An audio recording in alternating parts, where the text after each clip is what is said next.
Hello, everybody, and welcome to Bad Movie Reviews podcast. This is episode 3, hosted by myself and Ben and Daniel. Now, I know in the title it says Bad Movie Reviews, but unfortunately there's been nothing that has come out this week, so we'll actually be touching on the new Netflix show, The Sandman. Highly anticipated, I guess, but obviously you can join us on all major podcasting platforms, and of course, obviously the visual aspect on YouTube. I guess we'll obviously quickly touch on movie news. We don't really have much to touch on, obviously, movie-wise, but this is actually quite an interesting one. A Swedish, it kind of touches into movie news, but there's a Swedish gaming giant company that has bought essentially the Lord of the Rings and Hobbit rights for about $500 million, which to me is actually, like, it sounds like a lot of money, but it's actually not much, because I think Amazon bought the rights to the TV show for about $250 million. Just to do that TV show, they bought the rights for $250 million. So that's a fair bargain then for $500 million. I'll cop that. It's interesting that it's obviously a gaming company, really. Yeah. Which what they actually do, I'm obviously not too sure, but hopefully, I mean, they can obviously license out things and shit like that. So, in terms of the money, like they can easily recoup that money, but it just seems like an absolute bargain, really, to me. I mean, to essentially have a TV show that was created only a couple of years ago for $250 million, and then to buy the rights, and obviously they can make all their games and other series if they want, and a bit of everything. So there is already a few announced games, which I know is a bit of sidetrack to the movie-related stuff. But yeah, there's a couple of other ones that are in development, which they're working on. So I'm sure that'll have some part to play in that. That's for sure. Yeah. Other one is the Pirates of the Caribbean. I don't know how you feel about this. I'm sure you love it. But apparently, this is just a rumor, not so much news, but Johnny Depp's apparently returning. But the news is that the original writer of the original movie is coming back to pen a new one. So nice. That's good, because I love the first 3. Since then, they're good fun, but yeah, no, fantastic. One of my favourite movie series. I'm not sure they've ever been like absolutely unreal when it comes to plot. The first one's one of the best blockbusters I've ever seen. It's great. It was great. It's still an easy go-to every night, that's for sure. Yeah. Next one, I don't know how you feel about this, because I think we saw the last one. There's a new Saw movie coming out next year. We saw Jigsaw, which was the one with Chris Rock, the detective one. Yep. Wasn't anything special. Nah, I feel like they've missed a few over the last couple of releases. I really liked a lot of the gruesomeness of the OG originals. First 2 were actual, like, genuinely good movies, and then the next 6, not so, the next, they just became a gruesome, gore fest rather than like story, focus on story first and obviously have these gruesome aspects, but they've just kind of got obviously like glorified, Yeah.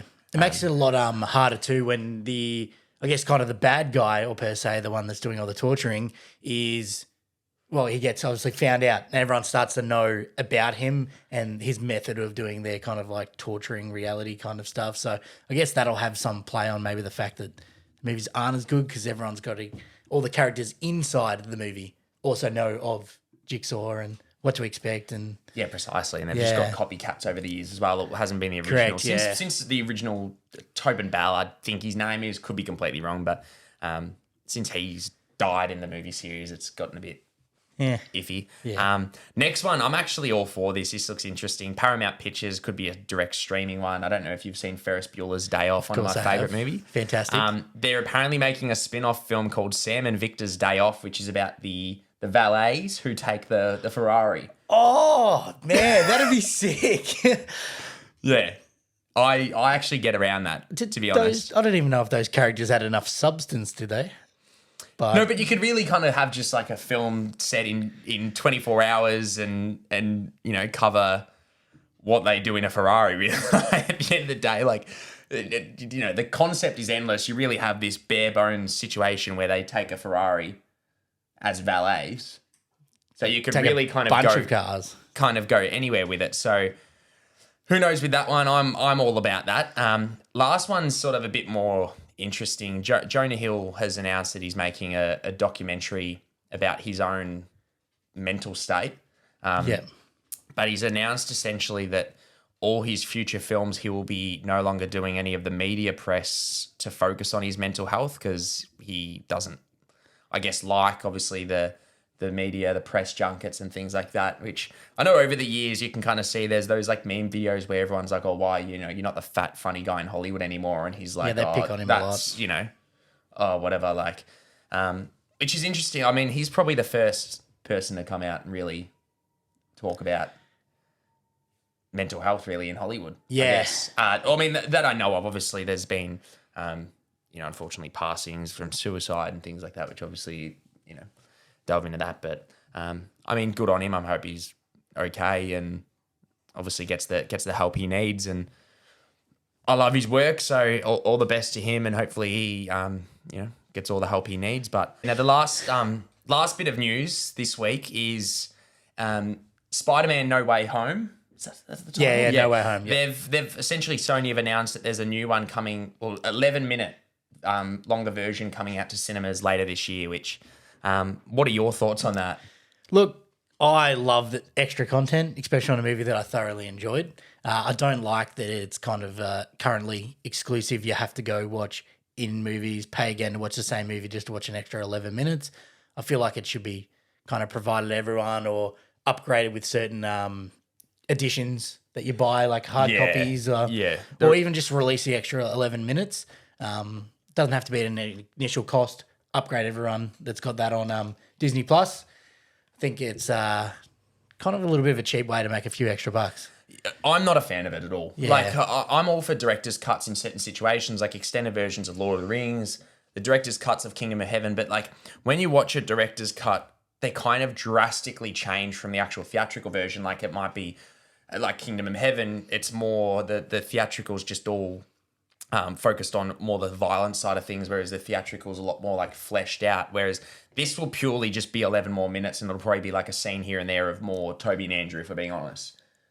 Yeah, look, like if we're being fully honest, and like sure, but like the reality is they advertised it in the in Australia, the Blu-ray version advertised that it'd have all these deleted scenes, which I suppose would probably be that, but none of them came with it. And there was a lot of so I'm not a fan of it. It's essentially paid DLC for a movie, and it's not a theatrical version. It's just they've plastered this in. So not a fan personally, but other than that, that's all for movie news. So we'll go into Netflix's The Sandman. Now, we have finished the full 10 episodes, but there has been a special episode that's released, which is like 2 short stories put together, which we haven't watched, so we're not actually sure if that, I guess, plays into the story aspect of it, but we'll probably watch that at some point. But I guess what were your thoughts on it? Loved it. Every aspect. Absolute masterpiece, which is probably a big word to use, but I thoroughly enjoyed it. I thought it was well written, well cast, well acted. There was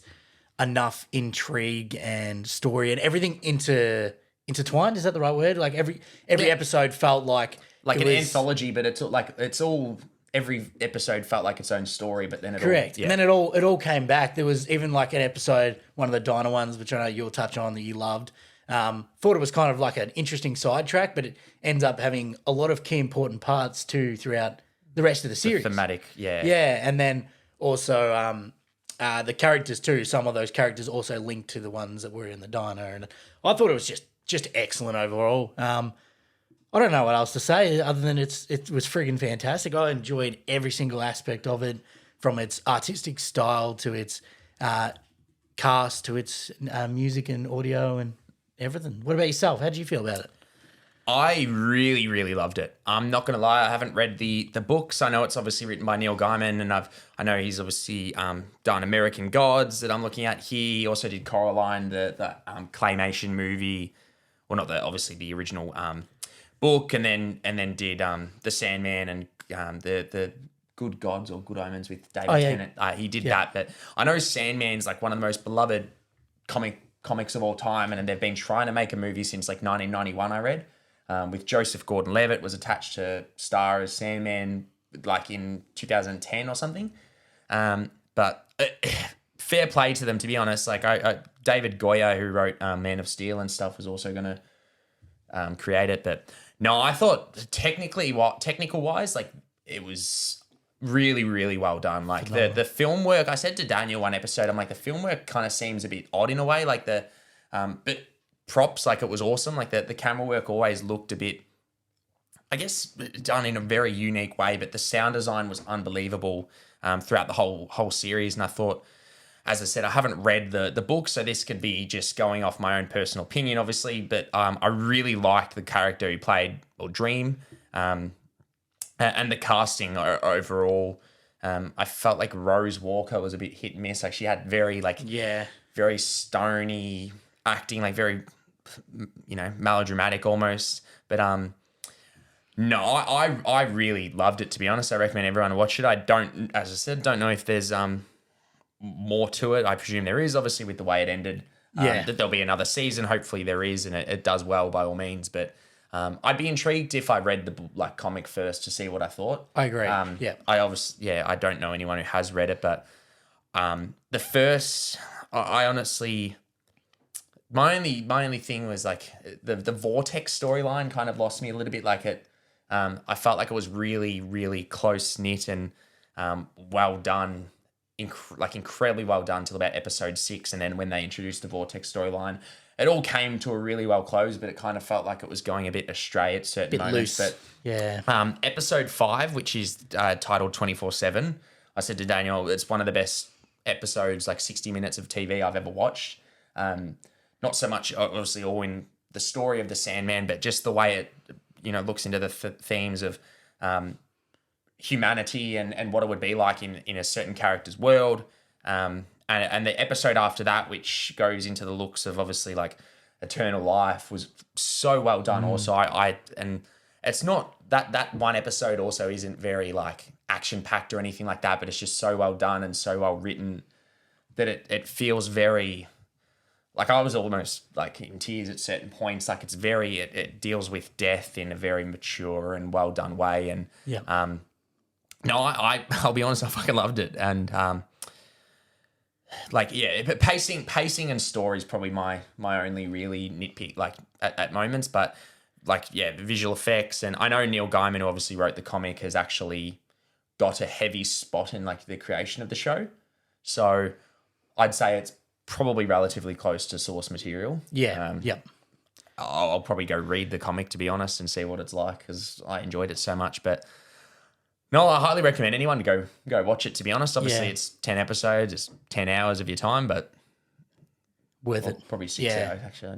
I don't know. I can't math it out, but no, highly recommend it. Great casting across the board, great visuals. Netflix should probably put more money into little passion projects like this rather than $250 million into Red Notice, which is one of the worst films I've ever seen, and The Grey Man, which I got 20 minutes through, and it was shocking. I couldn't believe that. Ryan Gosling, the director of Avengers, like the Russo brothers, who do great things, directed a piece of shit, let's be honest. And Chris Evans. That's an understatement. I remember coming home, you were out one night, and I was like, I'm going to watch this movie because you only watched 20 minutes of it. Or at least you said you'd only watch 20 minutes. Turned on Netflix. I was like, I can see he's watched 20 minutes and 10 seconds. I'll just start the movie again. And he didn't give it a good go. 20 minutes, 30 seconds in, I was like, I'm never watching the rest of this. You probably got to the exact point. Never watching the rest of this again. Some of the worst VFX I've ever seen, and it's $200 million. Literally one of the best films I've ever seen. Everything Everywhere All at Once was 25, so that gives you an idea. 25 mil. Anyway, that's probably, I guess, do you have anything else to chat about? Like, there's not much we can really talk about spoilers wise, I guess. No, I thoroughly enjoyed Sandman, and with the Vortex stuff, I do agree that it was kind of loose. It was a little bit of a, I don't know, kind of sidetracked a little bit from that kind of base. I really liked the whole idea of it. It's just like it kind of went a bit astray. I feel like knowing the way that the first kind of 6 or 7 episodes went, that it'll probably end up very relevant. And there's probably things that I missed that actually made it more relevant. But I feel like, it was a little bit loose, but the series has got enough behind it. They'll find a way to use that vortex into a kind of future episode so that it seems like it's a lot better. It'll be one of those shows that, season 2, season 3, depending on how many there are, if it's successful, it'll probably come to tie its loose ends. But apologies that we had no movie to chat about this week. When it comes to this time of the year, Australia is pretty loose. We will have a film to discuss next week. We've got Decision to Leave, which is a foreign film that we've been lucky enough to be invited to. I'm not too sure what else comes out, but we will be back next week and we'll chat about that. But other than that, that's all we have time for. So thank you for listening and joining us. As discussed, you can go through all major platforming. I do that every time. You do. Podcast platforms, Apple Podcasts, Spotify, Amazon, and obviously the visual element of YouTube. But other than that, we'll say goodnight and wish you well. Oh, guys, thank you.